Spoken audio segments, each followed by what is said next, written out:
Hey everybody, just wanted to give you some quick tips on how to prepare yourself in 10 minutes or less as you get to the golf course. Many times we're rushed, we're always in a hurry, traffic is bad, we don't leave the office on time, we're late for our tee time or we think we're going to be late.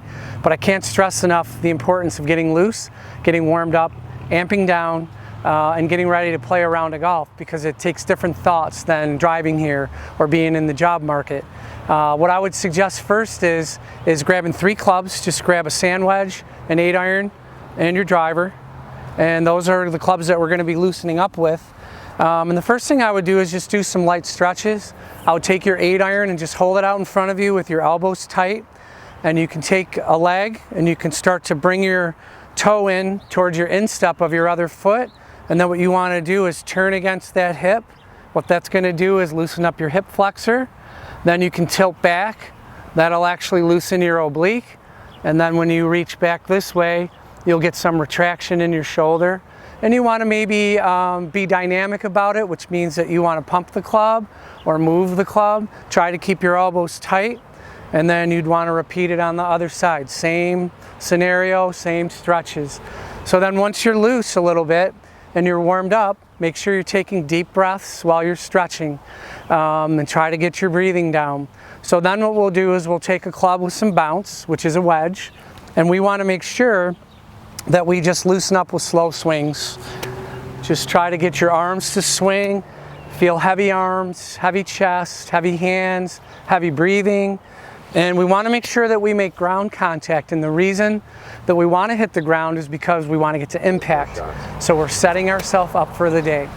Once you take a few of those and you're making great ground contact, just turn the other way, get out onto the range, and then just do the same thing with a golf ball.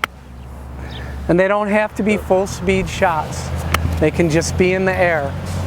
As you move up into your clubs, you're going to want to increase the speed just a little bit, but we would take maybe our 8-iron, and the next thing we would do is start off with a curve. So whichever way the ball curves, you're going to do the opposite on the next shot. So typically I hook the ball, so we'll probably start there. Okay, that was a little bit of a cut. So now what I'll do is I'll make sure that I curve it the other way. And the reason we do that is because I want to make sure that you're not only getting to impact, but you have control of the club face at the same time.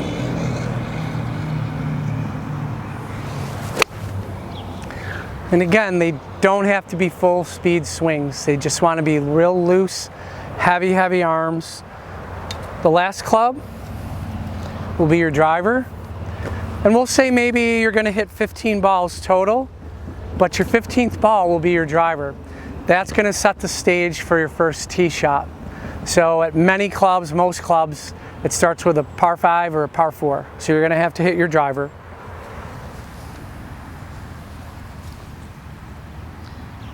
And this is where we'd want to get into our process, whatever your process is, getting behind the golf ball, taking a couple rehearsals. You'll get in and this will be your full speed swing. Full speeder? Yeah. Okay.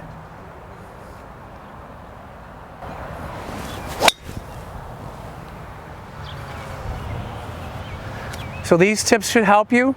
Time management will help you. But if you don't have enough time, you only have 10 minutes, this is the best way for you to loosen up. Run to the first tee, take some deep breaths, stay hydrated, and go out and have a good time when you play golf.